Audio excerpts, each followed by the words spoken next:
and went to hell. And what he seen and what he realized, this Muslim died in his sleep and went to hell. And what he seen and what he realized when he was dead is outstanding. February 1st of 2020, I died. I must have had a heart attack in my sleep. And you know, when I tell people this, they say, "You sure it's not a dream? You sure it's not a dream?" I go, "Listen, man, I'm 45 years old. I know what a dream is. And this is far from any dream you could ever think of. This was more real than me and you talking right now face to face, because when you die, you feel everything a million times more enhanced than you feel now on earth. I felt every single cell on my body, every single hair I can feel. And you know everything. Your soul knows everything instantly. I knew everything. Boom. I knew I was going to hell when I died. I knew it right away when I knew I died and I knew I was going to hell. Right away, I screamed out the shahada, which in Islam we do. You know, ashhadu an la ilaha illallah, ashhadu anna Muhammadan Rasulullah. And I screamed, the scream that I screamed, you know, I mean, I will blow the roof off my house. That's how the terrifying scream that you would not, that's how bad I screamed.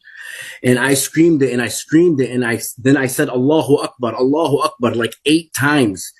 And then right after that, I was wondering, you know, and I'm falling in this black abyss, falling so fast. And I'm wondering, am I going to get up? Am I waking up? Because, you know, sometimes when you have a dream, you're falling and you just pop up like that. That's what I was waiting for. And then it's not. And then my soul's telling me, you're dead. You're going to hell for eternity. Once my soul told me that it's not true. When I said Allahu Akbar and I was going, it said this is not true. You're going to hell for eternity.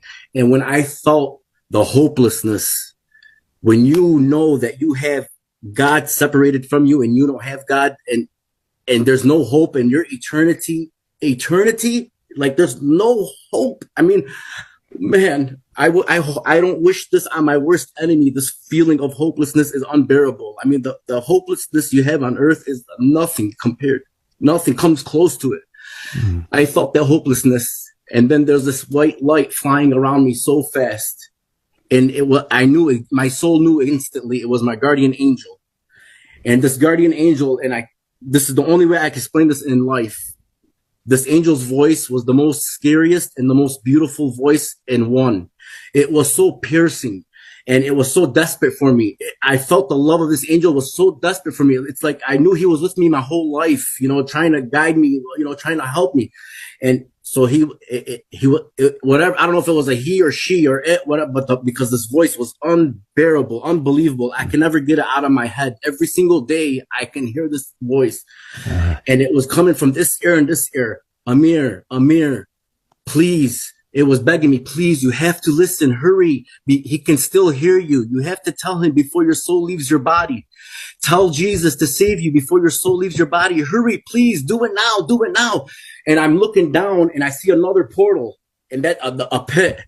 And I'm like, there's no way. What do you mean? What do you mean, Jesus? No way. What do you mean? What about Allah? What this and that? And I'm doing this. I'm like, oh my God. Like, and then I said, right before I said, please, Jesus, come into my heart and save me. In a big flash, in a big thunder, like a bolt, like a sound. And the force, when I came back into my body, the force, my body flew off my bed.